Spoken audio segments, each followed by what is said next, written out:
Everyone, how are you all? I hope आप सभी अच्छे होंगे। सो आज के वीडियो में हम लोग डिस्कस करने वाले हैं class 10 maths chapter coordinate geometry. ये कुछ एमसीक्यूज हम लोग यहाँ पर सब डिस्कशन ही करेंगे बिकॉज जो PYQ यानी प्रीवियस ईयर क्वेश्चन आ चुके हैं उनका डिटेल एक्सप्लेनेशन ऑलरेडी मैंने वन शॉट क्वेश्चन यानी वन शॉट सीरीज़ में किया हुआ है। सो आप जाके वहाँ पर भी देख सकते हो। तो सबसे पहला क्वेश्चन है कि the distance of the point इतना फ्रॉम द ऑरिजिन इज़। तो यहाँ पर डिस्टेंस पूछा गया तो कई बार हड़बड़ी में हम लोग -6 या 8 ऑप्शन लगा देते हैं, बट द ऑप्शन आपको क्वेश्चन पहले ध्यान से पढ़ना, डिस्टेंस बताना है उसका ओरिजिन से। तो ओरिजिन का पॉइंट क्या होता है? 0 0। तो आप डिस्टेंस फार्मूला का यूज़ करके उसका डिस्टेंस निकाल सकते हो, ठीक है। एंड डिस्टेंस फार्मूला कैसे निकालते हैं या साथ ही और भी टाइप के क्वेश्चन हैं जितने भी PYQs हैं, मोस्टली PYQs आपके NCERT के ही क्वेश्चन है यानी MCQ वाले PYQs। सो आप वन शॉट वाली वीडियो को देखोगे, उसमें एक्सप्लेनेशन है तो आपको समझ में आ जाएगा। मैं प्लेलिस्ट का लिंक डिस्क्रिप्शन बॉक्स में दे दूँगी, उसमें लिखा होगा कोऑर्डिनेट ज्योमेट्री वन शॉट, तो आप उसको भी जाके देख सकते हो, ठीक है। Now coming to that next question, the distance of the point -3 4 from the X axis. Now यहाँ पर सोचने वाली बात है, देखिए हमें एक्स एक्सिस बोला गया है। अगर एक्स एक्सिस की आप बात कर रहे हो तो वाई को तो हम लोग जीरो लेंगे बिकॉज वो पॉइंट तो एक्स एक्सिस पर लोकेटेड होगा। सो एक्स की तो वैल्यू नहीं दी हुई है और वाई की बस हमें बताया 0 है। इस केस में हमें करना क्या होता है कि यहाँ पर आपको बोला गया है एक्स एक्सिस से कितना डिस्टेंस है इस पॉइंट का। तो मान लो -3 और 4, यहाँ पर आप देख सकते हो इसका आंसर है। नाउ यहाँ पर -3 और 4 है तो ये एक्स एक्सिस से कितना दूर है, यानी ये वाला पॉइंट है ना। तो सिंपली इसको हम लोग पहचानेंगे कैसे, बिकॉज ये वाले क्वेश्चन बोर्ड एग्जामिनेशन में भी आते हैं और ऑलरेडी ये PYQ है। सो इसका ध्यान रखना है। Sorry about the issues because I am having सर्दी हो गई है मुझे, सो इसका थोड़ा सा ध्यान रखना है। And let's continue. Coming to that कि हमें इस पॉइंट का एक्स एक्सिस से ये पॉइंट कितना दूर है वो पता करना है। यहाँ पर फिगर दिखाने के लिए मैंने बताया बस। यहाँ पर आप देख सकते हो एक्स एक्सिस से कितना दूर है, तो आपका एक्स एक्सिस तो यहाँ से स्टार्ट होता है ना। हाँ, सो अगर आप ऐसे देखोगे एक्स एक्सिस पे यहाँ से स्टार्ट होता है तो आप -3 बोल सकते हो, बट डिस्टेंस तो आपकी -3 हो नहीं सकती। आपको टिपिकली बताना क्या है कि ये जो पॉइंट है वो एक्स एक्सिस से कितना दूर है, तो आपको वाई वाली पॉइंट को देखना होगा। वाई वाली पॉइंट का लोकेशन दिया हुआ है 4, तो वो 4 यूनिट्स दूर है। यूनिट्स नहीं बोलना है यहाँ पे, वो 4 दूर है, यानी 4 आप बोल सकते हो। Option number C. अब क्यों यहाँ पर मैं थोड़ा सा और समझा दे रही हूँ बिकॉज यहाँ पर ही आपको पॉइंट दिया हुआ -3 और 4, पूछा गया है कि एक्स एक्सिस से कितना दूर है। तो हम लोग कई बार गलती क्या करते हैं कि हम लोग एक्स एक्सिस से पूछा गया तो ये वाला पॉइंट देखते हैं कि नीचे से ये -3 दूर है तो उसको हम लोग टिक कर देते हैं। वो नहीं होगा, यहाँ पर आपका आंसर सिंपली 4 होगा बिकॉज आपको बताना है कि ये पॉइंट एक्स एक्सिस से कितना दूर है। ये मैंने बहुत बार रिपीट कर दी है line, but let's correct it कि आपको बताना है कि एक्स एक्सिस से कितना दूर है ना। सो आपको ये वाई वाली जो ऐसे वाली प्लेन होती है और ये जो एक्स वाली ऐसे प्लेन होती है, आपका कोई पॉइंट यहाँ है ना, मान लीजिए आपका कोई पॉइंट यहाँ पर है या आपका कोई पॉइंट है और उसके बाद ये आपका पॉइंट है, ये वाई एक्सिस है, ये एक्स एक्सिस है, तो आपको बताना है ये पॉइंट एक्स एक्सिस से कितना दूर है। तो नॉर्मली जो टिपिकली हमारा माइंडसेट होगा वो हम लोग इस वाले डिस्टेंस को देखेंगे, बट वो वाला डिस्टेंस नहीं देखना है, आपको ये वाला डिस्टेंस देखनी है, ठीक है। अब आप बोलोगे ओरिजिन से क्यों नहीं? अगर ओरिजिन की बात हो रही है तो हम लोग उसमें ओरिजिन का सब डिस्टेंस फॉर्मूला लगा देंगे, क्योंकि हमने क्वेश्चन नंबर 1 वैसे ही डिस्कस किया है। बट आपको ये पॉइंट बताना है तो एक्स एक्सिस तो आपका ये वाला हो गया है ना, ये जो ऐसे हॉरिजॉन्टल वाली एक्सिस होती है वो एक्स एक्सिस होती है। तो एक्स एक्सिस तो जैसे स्टार्टिंग होगी एंड आपकी वाई एक्सिस 4 यूनिट ऊपर तक चली गई है, तो आपका एक्स वो पॉइंट एक्स एक्सिस से भी 4 यूनिट्स ही है, ठीक है, डिस्टेंस उस पॉइंट का। आई होप इतना क्लियर होगा आपको। नाउ जो आपकी ये वाली क्वेश्चन है, आप चाहो तो इसका एक स्क्रीनशॉट भी ले सकते हो अगर आपको प्रैक्टिस करती है, नहीं तो ये सारे क्वेश्चन आपको NCERT के एक्सरसाइज में ज़रूर मिल जाएंगे। तो बस ये करना है एंड उसका लिंक मैं दे दूँगी। और उसके साथ साथ मुझे ट्रिग्नोमेट्री के कुछ 2 क्वेश्चन डिस्कस करने थे which is very very important, तो मैंने सोचा बुक से ही कर लूँ। ये 2 क्वेश्चन है, ये आपको एरोप्लेन या और कुछ भी इसका लैंग्वेज हो सकता है, बट वो टिपिकली यही 2 टाइप के क्वेश्चन होते हैं। तो डिस्कस करते हैं कि किस टाइप के क्वेश्चन होते हैं। Simply what you have to do है, सबसे पहले तो हमें क्वेश्चन पढ़ना होगा, ओके। तो स्टार्ट करते हैं। The angle of elevation of a jet plane from a point A on the ground is 60 degree after a flight of 30 seconds the angle of elevation changes to 30 degree. If the jet plane is flying at a constant height of 3600 to 3 meters, find the speed of the jet balloon. अब हमने question पढ़ लिया ना, question में बोला क्या जा रहा है कि एक जेट प्लेन है, आप इसको नॉर्मल लैंग्वेज में समझना चाहो तो जेट प्लेन एक होती है, बट इसको हम लोग एज इट इज प्लेन के से कंसिडर करते हैं, ठीक है ना। इसको आप कोई और भी फिगर दिया हो सकता है, चाहे क्वेश्चन में आप खुद से बना सकते हो। खुद से learn is very important, so that आपको जहाँ जहाँ फॉर्मूलाज यूज़ होंगे आपको पता रहेगा कि हाँ यहाँ पर हमें ये करना है इसके एस्पेक्ट में। तो लेट्स स्टार्ट। सबसे पहली बात क्या दी हुई है कि आपका एक जेट प्लेन है, वो एक पॉइंट ए से उसका एंगल ऑफ एलिवेशन बन रहा है। आई होप आपको एंगल ऑफ एलिवेशन क्या होता है वो पता होगा यार। जब भी हम नीचे से किसी चीज़ को ऊपर देखते हैं तो जो हमारी आँखें और वो जो चीज़ होती है आसमान में हो या कहीं भी आप देख रहे हो या आप प्लेन है तो वो आसमान में ही होगी ना। तो वो जो एंगल बनता है, यानी यहाँ पर वो प्लेन है, यहाँ पर आँखें है, तो यहाँ पर एक ऐसी, और जो आप लेवल से देखते हो उसको हम लोग हॉरिजॉन्टल लेवल बोलते हैं, तो उससे मिलकर ही एक एंगल बनता है। तो सबसे पहली बात तो वो एंगल 60 डिग्री बना। पहले आपका प्लेन यहाँ पर था, उसके बाद वो जो जेट प्लेन था उसने फ्लाइट ली, हमें ट्रैवल किया, कवर किया डिस्टेंस कुछ 30 सेकेंड्स तक। आपको डिस्टेंस नहीं पता, बस इतनी चीज़ दी हुई है कि उसने 30 सेकेंड्स फ्लाई करने की बात, यानी 30 सेकेंड्स उसने फ्लाई किया, डिस्टेंस कुछ ना कुछ तो कवर किया होगा, वो हमें नहीं पता है। सो नाउ नेक्स्ट क्या है, अब उसके बाद जब उसने 30 सेकेंड्स कुछ डिस्टेंस करके और आगे पहुंच गया, आपका प्लेन ऐसे जा रहा है ना। सो पहले यहाँ था, 30 सेकेंड्स हुए तो उसकी कुछ तो दूरी बढ़ी होगी, है ना। सो दूरी बढ़ी तो उसके बाद आपका एंगल ऑफ एलिवेशन उस पॉइंट से ऐसे 30 डिग्री हो गया। तो ये आपको चीज़ दी हुई है। और आपको एक और चीज़ गिवन है क्वेश्चन में कि वो ज़मीन से इतना हाइट ऊपर उठ रहा था, यानी ज़मीन यहाँ पर वो आसमान में, मान लीजिए इट्स ऑल अबाउट अजम्पशन। तो यहाँ पर एक पॉइंट है जहाँ पर वो आसमान में फ्लाई कर रहा है, उसकी भले ही पोजीशन चेंज होती जा रही है टाइम के साथ, बट एक कांस्टेंट हाइट के साथ, यानी हाइट नहीं चेंज हो रही। जितनी हाइट पे वो पहले ट्रैवल कर रहा था अभी भी उतनी ही हाइट पे ट्रैवल कर रहा है, दैट इज़ 3600 to 3 मीटर। तो आपको फाइंड क्या करना है इसमें, find the speed of the jet plane, यानी कि वो जो प्लेन था आपका, जो प्लेन का डिस्टेंस कवर कर रहा है वो कुछ ना कुछ तो स्पीड के साथ कवर कर रहा होगा, डिस्टेंस कवर कर रहा है, कुछ टाइम में कवर कर रहा है। अगर 30 सेकेंड पहले यहाँ था, 30 सेकेंड बाद वहाँ है, कुछ ना कुछ तो स्पीड उसकी होगी ना। सिंपली आपको वही फाइंड करना है। तो लेट्स डू दैट। सबसे पहले आप चाहो तो इसी ट्रायंगल से हम बात करते हैं। आपको याद रखना है जो दूसरा दूर का पॉइंट है उसका एंगल ऑफ एलिवेशन 30 डिग्री है, जो हमारा पहला पॉइंट था उसका एंगल ऑफ एलिवेशन 60 डिग्री ही है, और आपका हाइट सेम होगा। इसलिए figure banana is super important, जिससे कि फिगर से आपको आइडिया मिल जाए कि ये वाली जितनी हाइट है उतनी ही इसकी हाइट है, बिकॉज क्वेश्चन में तो दिया हुआ है ना कि वो कॉन्स्टेंट हाइट से ट्रैवल कर रहा है, ठीक है।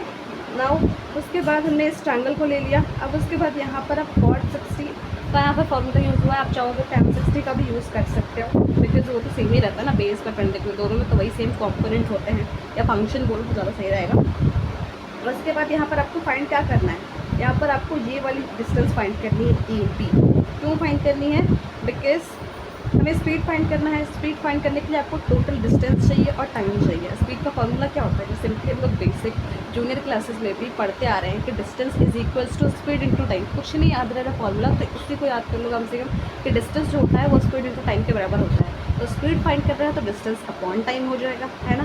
तो आपको स्पीड फाइंड करनी है तो आपको डिस्टेंस भी चाहिए और टाइम भी चाहिए, लेकिन ये तो आपको हाइट दी हुई है ना, इसलिए हमें यहाँ पर डिस्टेंस चाहिए होगा। डिस्टेंस पता नहीं है तो उसको हमने यहाँ पर कोई एक्स वेरिएबल मान लिया है। आप चाहो तो कोई और भी वेरिएबल यूज़ कर सकते हो उसको जगह पर। तो ये एक्स तो हमें इतना पता मान लिया, इतना जो ये डिस्टेंस है हमारा एक पॉइंट से दूसरे पोजीशन में जो चेंज हुआ उसके बीच का डिस्टेंस एक्स हुआ, लेकिन उसके पहले भी तो ए भी आपको फाइंड करना होगा, बिकॉज वो इस ट्रायंगल में आएगा, वो इस पॉइंट से एंगल ऑफ एलिवेशन बन रहा है, तो इस पॉइंट के भी डिस्टेंस आपको नीड होगी, है ना। तो इसलिए हमने ए भी फाइंड करने के लिए यूज़ किया। अब उसके बाद आप बड़े वाले ट्रायंगल में आ जाओ तो आपको सेम क्या फाइंड करना है, यहाँ पर ए सी। अगेन cot 30 डिग्री का फॉर्मूला यूज़ कर रहे हो, tan 30 डिग्री का भी यूज़ कर सकते हो। अगर आपको ये बात नहीं समझ में आ रही कि हम लोग फार्मूला कैसे यूज़ कर रहे हैं, cot की, tan की या sin की भी फार्मूलाज होती है, तो आप ट्रिग्नोमेट्रिक एप्लीकेशन इसको बोलते हैं एनसीईआरटी में, या इसको इस बुक में हमें चैप्टर का नाम है हाइट एंड डिस्टेंसेस, और उस बुक में नाम है ट्रिग्नोमेट्रिक एप्लीकेशंस। तो उसके बाद प्रॉब्लम्स आपने कर लिए, उसके total I think around 16 questions हैं। तो अगर आपने वो कर लिया देन फॉर श्योर आपकी ट्रिग्नोमेट्रिक एप्लीकेशन यानी कि बट प्रॉब्लम्स जो होते हैं वो बिल्कुल क्लियर है। तो प्लीज़ उसको भी देख लेना, उसको मैंने प्लेलिस्ट में ऐड कर दिया है। And I am sure you guys कि आप अपने प्लेलिस्ट का प्रमोशन कर रहे हो अपने वीडियोज़ का। एंड गाइस मैं जस्ट बता रही हूँ, आपकी चॉइस है, आप देखना चाहो तो देख सकते हो, नहीं तो कहीं ना कहीं और से मैं जस्ट सजेस्ट कर रही हूँ कि प्लीज़ वो NCERT वाली जो आपके क्वेश्चन है ना वर्ड प्रॉब्लम्स के, उनको सारी एक बार ज़रूर कर लेना आंसर के साथ। ऐसा नहीं कि आपने कर लिया, आंसर भी पीछे से बुक से मैच कर लेना, देन उसके बाद आप ये करोगे तो आपको बिल्कुल ईजी लगेगा। ओके, सो या हमने यहाँ पर क्या फाइंड कर लिया, सो आपने वही फॉर्मूला यूज़ किया था, तो उससे आपको x की वैल्यू निकल के आ गई। ये सोल्यूशन यहाँ पर है, अगर आपको नहीं समझ में आ रहा तो प्लीज़ खुद से करो थोड़ा, उस वीडियो को देखने के बाद या उन एक्सरसाइज को, आई थिंक एक्सरसाइज 9.1 है वो, आप 9.1 को सॉल्व करने के बाद करना ये क्वेश्चन, कि आपको आई थिंक स्क्रीनशॉट आ ही जाएगा। तो प्लीज़ उसका स्क्रीनशॉट लेना एंड देन खुद से ट्राई करना, जो प्रोसेस के स्टेप पर बता रही हूँ, तो आपको x की वैल्यू मिलेगी। अब उसके बाद आपको x की वैल्यू मिल गई, तो x इज़ व्हाट, PQ, यानी जो डिस्टेंस ट्रैवल हुई एक पोजीशन से दूसरी पोजीशन जब चेंज हुई, उन दोनों के बीच का डिस्टेंस आपका यही है। ठीक है, सो नाउ आपको क्या फाइंड करना था, स्पीड, है ना। सो स्पीड फाइंड करना था, तो हमें स्पीड के लिए डिस्टेंस तो मिल गई। सो यहाँ पर आपका एक क्वेश्चन होगा कि हमने स्टार्टिंग में तो AB भी लिया था, बट यहाँ पे हमने स्पीड फाइंड करने के लिए सिर्फ 700, यहाँ पर मान लो स्टेटमेंट आप देख रहे हो 7200 मीटर है, तो हमने सिर्फ इसको क्यों लिया, AB को क्यों नहीं लिया, बिकॉज स्पीड तो आपकी यहाँ से यहाँ चेंज हुई होगी ना, या जो भी होगी स्पीड वो तो इस पॉइंट से इस पॉइंट पे होगी। इससे पहले वाले पॉइंट पर तो आपकी कोई स्पीड नहीं थी, वो तो स्पीड पे खड़ा था, वहाँ से उसने स्टार्टिंग किया ट्रैवल करना, फ्लाइट करना शुरू किया, है ना। ये मैंने जिस बताया आपको, बिकॉज हमें कुछ रिलेशन चाहिए होता है जबकि आप ट्रिग्नोमेट्री के क्वेश्चन बना रहे हो। दैट्स वाई हम लोग इस ट्राइंगल में जब आते हैं तो पूरा बेस लेते हैं, और इस ट्राइंगल में आते हैं तो ये वाला बेस लेते हैं, ताकि दोनों ट्राइंगल का जब हम लोग रिलेशन करें तो वो सेम आ जाए। अगर आप ये नहीं समझ में आ रहा, प्लीज़ प्लीज़ प्लीज़ 9.1 को सॉल्व करो पहले, उसके बाद इस वीडियो को देखना ना। उसके बाद हमें डिस्टेंस मिल गई, बिकॉज यही डिस्टेंस ट्रैवल हुई है, एक्स डिस्टेंस, तो एक्स आपका 7200 मीटर है। आपको टाइम भी पता है 30 सेकेंड्स, और अगर आप इस टाइम को चेंज करोगे, यानी कि सेकेंड्स वाले को आप आवर में चेंज करोगे और मीटर वाले को किलोमीटर्स में, तो आपका उसको सॉल्व करने के बाद सिंपली आपको क्या करें, डिस्टेंस मिल गया, तो speed is equals to distance upon time. तो डिस्टेंस 7200 मीटर है और आपका टाइम है 30 सेकेंड्स। तो अगर आप इससे सॉल्व करोगे तो यानी 0 कट जाएगा, तो उसके बाद आपका जो आंसर आएगा वो मीटर पर सेकेंड में आएगा।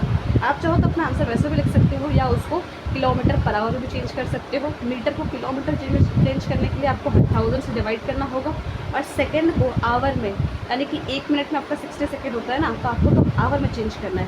तो 1 आवर में कितने सेकेंड्स होते हैं, जस्ट उससे सॉल्व करके आपको निकालना है। अगर ये वाली नहीं आ रही है आपको टेक्निक, यानी कि कैसे सॉल्व करें, तो आपका आंसर सिंपली मीटर पर सेकेंड में भी छोड़ सकते हो, उसमें कोई गड़बड़ नहीं है। ठीक है, now coming to the next question, ये इसी का सेम पार्ट है, यहाँ पर जस्ट लॉजिक थोड़ा सा अलग है। उसमें आपको हाइट दी हुई थी, इसमें हाइट नहीं दी हुई, डिस्टेंस दी हुई है, आपको खुद से फाइंड करना है height. Okay, so let's start. सबसे पहले यहाँ पर क्या करते हैं, क्वेश्चन पढ़ लेते हैं। द एंगल ऑफ एलिवेशन, वही सेम क्वेश्चन है, मान लो ये आपका सेम पॉइंट है, यानी कि यहाँ से पहले 60 डिग्री एलिवेशन था, उसके बाद वहाँ से उसने देखा तो 30 डिग्री का एंगल बन रहा था। आपको हाइट नहीं पता, भले ये डिस्टेंस पता है, तो आप कैसे करोगे। साथ साथ आपको टाइम भी दिया हुआ है, टाइम इस बार दिया हुआ 15 सेकेंड्स, और उसके साथ साथ और क्या दिया हुआ है, यहाँ पर आपको स्पीड दी हुई है। तो आप सिंपली डिस्टेंस निकाल लोगे, डिस्टेंस निकाल लिया। कैसे डिस्टेंस निकालोगे, लेट्स पहले हमें डिस्टेंस निकालने के लिए स्पीड फाइंड करनी होगी। तो स्पीड आपका किलोमीटर पर आवर में, आप चाहो तो ऐसे भी अपनी सोल्यूशन कंटिन्यू कर सकते हो, लेकिन मीटर पर सेकंड में करोगे तो इजी होगा। और एक और यहाँ पर ट्रिक आप देख सकते हो, किसी चीज़ को मीटर पर सेकंड में कन्वर्ट करने के लिए, यानी ये किलोमीटर पर आवर में थी, मीटर पर सेकंड में करने के लिए आपको इसको 5/18 से मल्टीप्लाई डिवाइड करना होगा। ये फॉर्मेट आप देख रहे हो, मीटर पर सेकंड को, सॉरी, किलोमीटर पर आवर को मीटर पर सेकंड में कन्वर्ट करने के लिए आपको इससे मल्टीप्लाई करना होगा। और ऐसे ही अगर आपको किलोमीटर पर आवर में चेंज करना है तो जस्ट इसका उल्टा 18/5 हो जाता है। ठीक है, वो पता क्लियर है आपको। सो अगर आपको यहाँ पर जो दिक्कत हो रही थी मैं उसका बता दे रही हूँ कि मान लीजिए आपका जो आंसर है वो मीटर पर सेकंड में आया, यानी 7200/30, तो आप उसको 18/5 से मल्टीप्लाई डिवाइड कर सकते हो अपना आंसर किलोमीटर पर आवर में लाने के लिए। That was the thing. आपके पास स्पीड आ गई, आपको टाइम दी हुई है 15 सेकेंड, स्पीड भी आ गई मीटर पर सेकेंड में। तो डिस्टेंस क्या होता है, स्पीड इंटू टाइम, तो डिस्टेंस हमने निकाल लिया।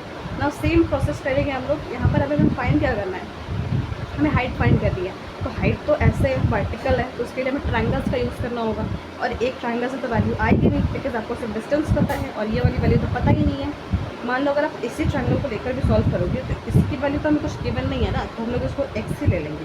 अब एक्स ले लिया आपने, उसके बाद ये हाइट आपको फाइंड करनी है, तो उससे तो कुछ रिलेशन निकला नहीं। मान लो आप tan थीटा का फॉर्मूला लगाओगे, tan 60 डिग्री का कुछ भी लगाओगे या कॉट का भी लगाओगे फॉर्मूला, तो आपके पास जस्ट एक वेरिएबल टर्म में वैल्यू आएगी, लेकिन आपको तो पूरा कांस्टेंट वैल्यू चाहिए ना कि हाँ यही आपका ट्रू आंसर है, ठीक है। यस, सो उसके लिए हमें दो ट्रायंगल्स में जाने होंगे, पहले ये वाला ट्रायंगल, उसके बाद ये वाला ट्रायंगल, एंड दोनों वैल्यूज़ को फिर इक्वेट करना होगा। इक्वेट करने के बाद आपका आंसर आ जाएगा एच। इक्वेट एंड ऑल, अगर आपको ये रिलेशन नहीं समझ में आया है, मैं अगेन बोलती हूँ please please please please please वो वाली वीडियो देखो जाकर, ट्रिग्नोमेट्रिक एप्लीकेशन वाली एंड एक्सरसाइज 9.1 के क्वेश्चंस, ठीक है।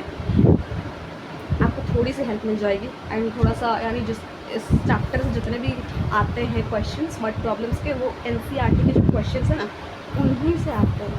मैं नहीं बोलूँगी कि सेम नंबर रहेंगे या सेम क्वेश्चन रहेगा, बट हाँ अगर आपने उसको सॉल्व कर लिया देन आपका ये कॉन्सेप्ट क्लियर है। आई होप इतना अच्छा लगा होगा आपको, and thank you so much for watching this video and keep studying. And उसके साथ साथ थोड़ा रिलैक्सेशन भी ज़रूरी है, तो प्लीज़ अपने माइंड को थोड़ा सा रिलैक्स भी करिएगा।